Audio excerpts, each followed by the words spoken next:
Hello fam, how you all doing? Welcome back to my channel. Happy new month. A lot of people do not paint an accurate picture of marriage. I married when I was 20, so that was really young.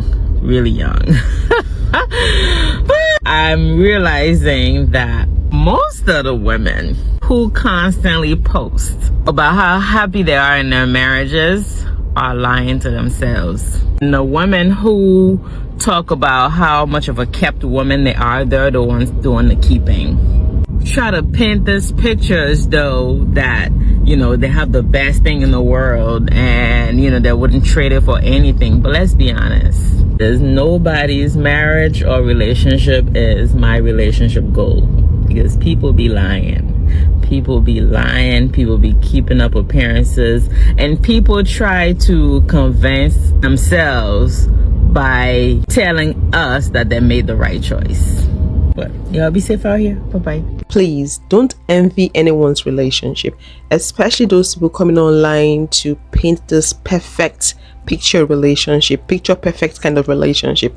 Don't envy them. We've seen cases in the past where relationship that seemed so perfect on social media crumbled. We've seen people come online and act like they had the best partner, but behind closed doors they were being beaten. They were taking the worst treatment from that man. We've seen cases where relationship that we felt was the ultimate, at the end of the day the man was beating this woman, the man was maltreating her, and they came online to wash their dirty linen. No one is perfect, no relationship is perfect. Social media is not a good representation of reality. That's the truth, because people are very selective on what they put out there. Some people, you don't get to see them cry on social media. You don't hear bad story about them on social media. All they put out there is when they are winning. And that's how social media is. So don't sit in your corner and be wishing, oh, I wish my relationship was like that of hers.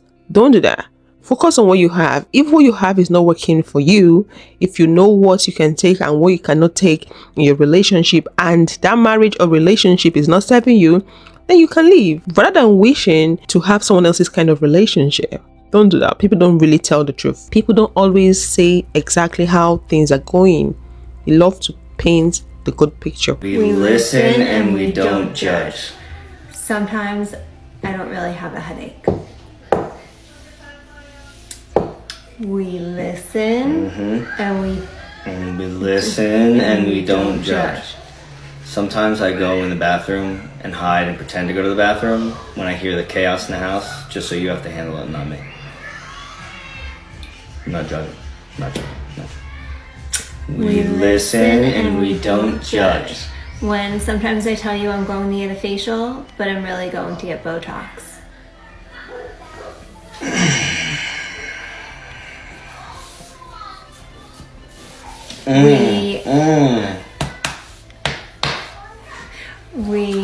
We listen and we don't judge.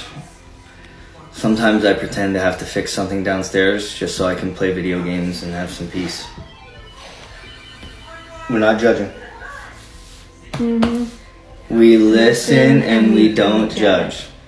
Sometimes I move your keys on purpose just to drive you crazy when you say you can't find them. We listen and we don't judge. Sometimes I go in our bedroom at night and pretend to fold laundry while you're downstairs just so I don't have to help you clean up. We listen and we don't judge. We don't judge.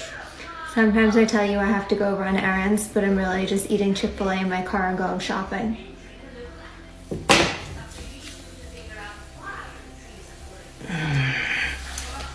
We listen and we don't judge.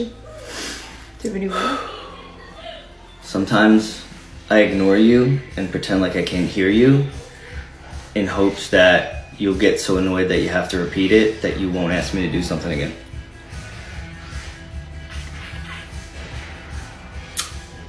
You're done. Every relationship dynamic is different. Just get that person that gets you. But for me, what do I think about that relationship? I'm pretty sure I'm not in the best position to judge, but if you ask me, I think that man shies away from responsibility.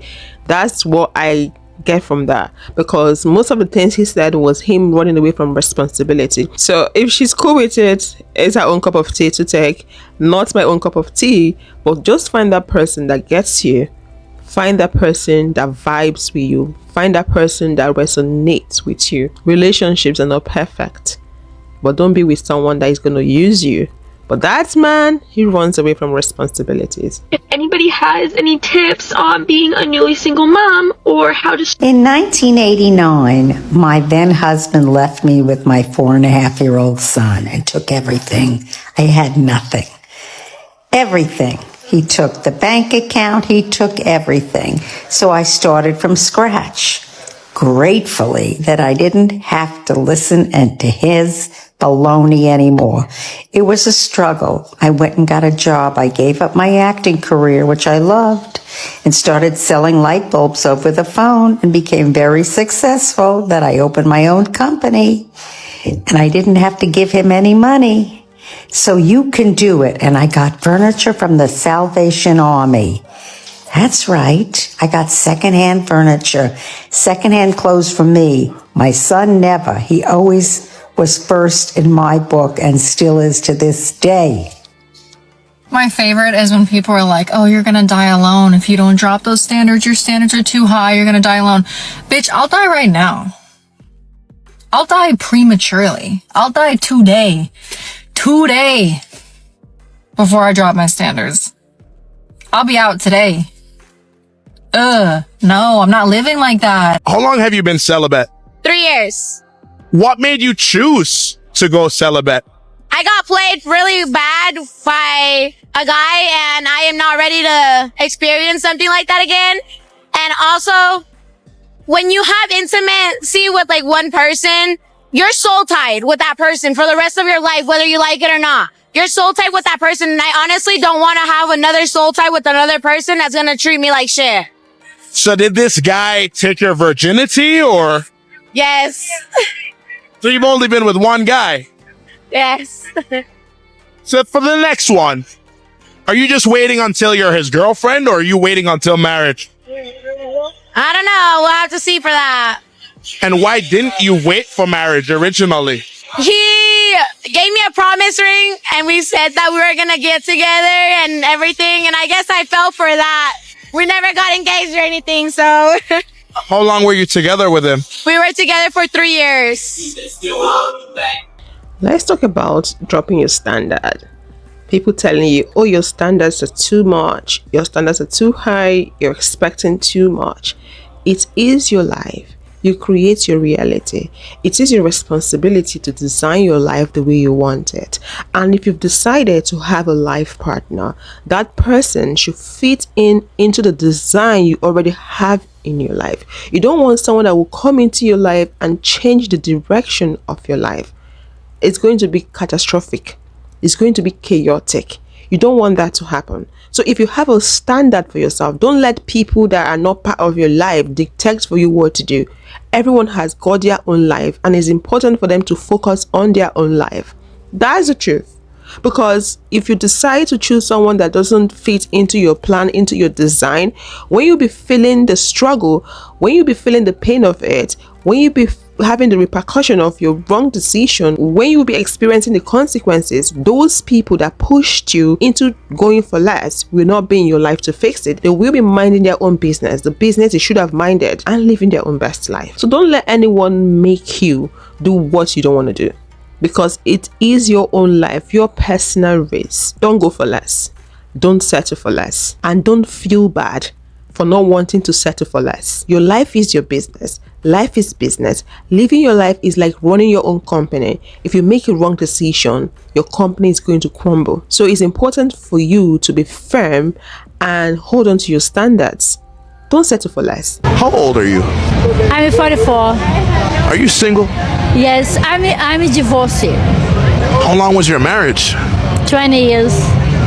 Long time. So what made you throw 20 years away? A lot of drinks, some troubles about alcohol, And he was married with kids inside the relationship, 2 kids, but he lived one kind of life like a single guy. You had 2 kids with him, Yes, I do. but he was acting single. Yeah, action, single guy. Going outside with friends, get home drunk. Because imagine, I was home every time, wait for my husband. He was outside drinking. So many times that I got a depression. I got anxious because I was talking about the same thing every time. And I hold my last relationship for a long time because God. Do you prefer to date older men or younger men? I like 30, 35 because some older men, they have a lot of troubles too. About mentally, about emotionally, they are tired too, you know. A lot of men out there are irresponsible. They want to have a family, they want to have kids, but they don't want to face the responsibility that comes with it. We saw a clear example with those people that said, we listen, we don't judge. That challenge, yeah, that man was shying away from family responsibility. Like I said, they want to have kids, but they want to live single in that relationship. They want to live their best life, but they don't want to be there for the people that they made promises to. They don't want to be there for their family. They want to be married and single. Married, but living a single life. Going out there, having fun, like you don't have responsibilities to take care of. Ladies, at any point in your life, always choose yourself first. Put yourself first. Put your happiness first. Don't let any man snatch that away from you. I remember something that happened to me a couple of years back. Then I think I was 19, 20, 21, one of it. Summer vacation was cheaper if you booked as a group. So friends will come together and choose a destination. So that particular time, it was Spain. My friends wanted to go to Spain. They asked me, am I interested? Let's come together and add funds together and do that. And I was like, cool, because I had the money. I said, okay, no problems. But do you know why I didn't go on that trip? I had this boyfriend then that said, oh, if you go on that trip, that's really unfair. You're going to experience that without me. It's best we experience it together. Stupid me listening to him. Stupid me listening to him. Why did I even listen to him? I don't know why. So don't let people stop you from living your best life. Don't let any man stop you from living your best life. Always put yourself first. Always put yourself first. So I ended up not going for that trip. My friends went for the trip, went to Spain, spent a couple of days, was it a week or so, thereabout, and they came back. I missed out on that trip because of one man. That wasn't the only stuff I missed out on. I did miss out on another trip to the US then. A couple of trips because of one guy I was in a relationship with. We were not situated in the same country at that point in time. I was listening to him. He would always say, oh, it's not fair. It's best to have that same experience together. Oh, don't experience it before me. Most men just want to live their best life. They want to experience the most out of life. And I think it should be the same for ladies as well. Being married should not stop you from living your best life. You don't have to be with your child, your kids 24/7. If you need help, get help. Because you need to live your own life as well while you have your kids. You don't want to pause your life because you have a family. You're going to end up resenting those kids. You're going to end up being miserable at the end of the day. You're going to end up regretting things you would have done. So just find a way around it. Find a way around motherhood. Don't let it stop you from living your life to the fullest. Because that man is free as a bird. Men are always free as birds. They can have 5 kids, but they'll be out there living their lives. They can travel because they don't have any kids attached to them. They expect the women to always stay with the children and take care of the children. Most men, but not all men. So don't let family tie you down. Don't let family stop you from achieving your goals or being the best version of yourself. Don't let that happen. Story time on why you should be really careful about who you're dating. So this is a true story, friend of a friend kind of thing. There was a young girl. She lived in New York City, and she was on a dating app and matched with this young guy. He seemed like a really great person. He had his stuff together, good job, lived local to the area. They talked for a few weeks. Everything was going really great. No red flags, all of that good stuff. He decides to ask her out one night, and they end up going to, she agrees, they end up going to this really nice restaurant. He pays, he's a gentleman, he's nice to wait staff. They wrap up the night, and they both go to their respective homes. And after she gets settled at her apartment, she gets text from him saying that he lost his key, and he's trying to get a hold of his roommate. His roommate isn't home, but his roommate is also not answering. So he's kind of like stuck outside of his apartment, just sort of like telling her that. And she just kind of figures, all right, I'll invite you over. So, maybe give him a little bit of time to figure out what's going on, either find his key or get in contact with his roommate. So he comes over to her apartment and they have, a really nice chat. They sit on the couch. Finally, she decides that she's going to go to bed. She doesn't know why, but she goes into her own bedroom, which has a door, and she ends up locking it. And it's just one of those things that she felt like she needed to do, which I totally like, new people in your space. Sometimes it's nice to just be extra cautious. So she goes to her bedroom, she locks the door, and he's sleeping on the couch. Around 3 a.m, she wakes up to a knocking on her door. It's her date. And he asks her if she has a cell phone charger because his cell phone is dead and he needs to charge it. This is the part where it gets like really crazy. So she tells him that she has one and it's on the kitchen counter. And she just tells him this through the door. She doesn't get up. She doesn't unlock the door. She doesn't go and find it for him. And I'm thinking to myself, if this was me, I would totally get up and grab it for the person and give it to them and then be like, all right, anything else? Good night. He says thank you. He goes, he grabs the charger, whatever. She doesn't know. She just goes right back to sleep. A few minutes later, he knocks on the door again. He said it's not working. And does she have one in her room? At this point, she's thinking that there's something up. She decides to call the police, which, once again, good for you, girl, for having the instinct to connect with the police. The police show up to the apartment. They knock on the door. She hears some commotion going on. And then she gets a knock on her bedroom door, because mind you, she hasn't come out this entire time. And it's a police officer. And he said, we've cleared the apartment. We have him in custody. We really need you to come out of your room so you can take a look at your apartment. She opens the door and walks out. And she sees that her entire living room is plasticked. And there is a set of power tools sitting on the floor. This girl, because of her instinct to not open the door to a weird request for a phone charger in the middle of the night, saved her. Before you decide to take someone home or let them stay at your place, think twice about it. I'm glad she made it out alive. That was scary. Dating apps, you really don't know who you're chatting with. But that was a tough decision for her to take in a total stranger into her house, given that she lives by herself. She didn't take in a woman, but a man. A man. I know she's trying to be nice. Being nice can put you into trouble. I don't see any reason for her to have assisted that man. On the first day, if he was stranded, he should look for the next person. If she wasn't in his life, I'm pretty sure he would have found a way out. The person he would have asked, if she was not there, he should have asked that person for that help. Being nice sometimes can lead you into trouble. Big trouble.